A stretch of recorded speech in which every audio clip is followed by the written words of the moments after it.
So first of all, you're a real character. We just had the coffee break, and I already heard some people talking that they were really impressed by your play. So, we always only see people on stage. So tell me, when you enter the stage and hit the first tone, what goes through your mind? Do you see a film? Do you see a book? What does Magdalena have in her mind? I try to have nothing in my mind. I try to completely clear it, so I can let the music just be there. Obviously, it's difficult because I get very nervous, especially in competitions, because no one enjoys that. So sometimes I sometimes even try to look at the audience to remind myself that they are, they're there, and I would just be sharing the music with them. And so I try to think about that instead of anything too, trying to make it too perfect. You know what I mean? That's so interesting. So do you have any kind of ritual or anything that goes through your mind before you go on stage, or do you prepare yourself somehow, or do you just go with the flow? I try to focus on my breathing, which, everyone does this basically. And about 10 minutes before, I would try not to play because I would just get too scared and, start focusing on all sorts of crazy things. So I would try to sit and be calm by myself. I wouldn't go on my phone, of course. And I'm not really the kind of person to do meditation or anything like that. But I try to quieten down my mind anyway. That's the most I do. Nothing too complicated. Yeah.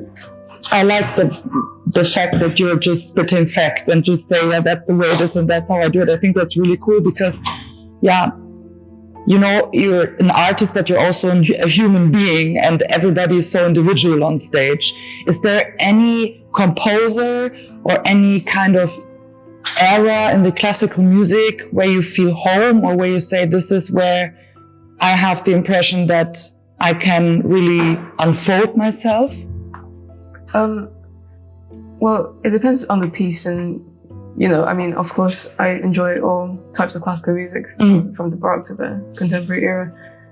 I do like playing Bach a lot, but he is very scary to begin a program with. So today was a bit of a gamble. But the music is what matters. And Schumann is also another favorite of mine. But I'm playing some pieces by him in the final if I get there. Hopefully, I keep my fingers crossed. Schumann is at the moment my favorite composer and has been for quite a while, because I feel he really, there's something in there emotionally that I can really relate to. But funnily enough, this is not always a good thing when it comes to performing, because even though a lot of music is very much dependent on the connection that you have with it, sometimes if you let this is a very basic way of saying it, but if you let your emotions take over too much when you perform, things can go a bit off balance. So that's not a very good way to put it, because of course you have to be fully involved and you have to be the music itself. Do you try to separate yourself in some way from the music? No. To stay yourself, or do you just, become one? Well, I don't know. Again, this is not something I know how to put into words. And I feel like the more I talk about it, the worse it will get. So maybe we should leave it. But I think I try to just, I try to take myself out of it, for example, because otherwise it becomes me and not the composer. I see. You put it very nice into words, yeah. Yeah, we're just vessels for these guys, right? So, one question I'm asking everyone, because I think that's some kind of challenge classical music is facing, is young generations to follow. What do you think does younger audiences or younger people have to understand in terms of get that connection to classical music and become interested in classical music? Because it's somehow very complex. It's not as easy as hip hop or pop music. Well, I think that actually nowadays a lot more young people are interested in classical music than is thought to be. Well, I mean, in England, where I live, for example, in London anyway, you have many schemes for like young people, students to get cheap tickets for concerts. Okay. And I often see a lot of young people attending concerts, and on the internet, I think a lot of people are,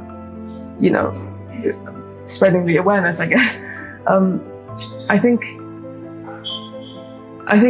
don't know about how to, deal with this problem in the general populace, but as musicians ourselves, as musician and as Magdalene. Well, in general, I think, to be honest, a lot of classical musicians, we just need to get off our high horse in a way and stop being so. It's not that elite. Like, it's just music. It's not that deep. Let me high five you for that. Yeah. I feel like a lot of the way people talk about music and the attitude that the musicians in the world have can be quite stuffy sometimes. Like, it's like even just going on stage and you have to.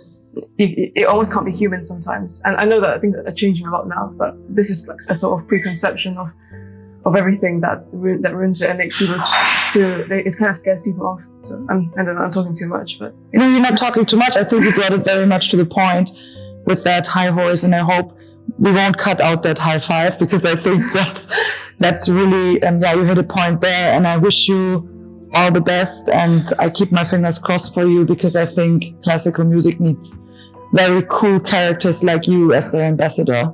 So thank you so much, Magdalena, and thank you. Let me know how it went. Sure.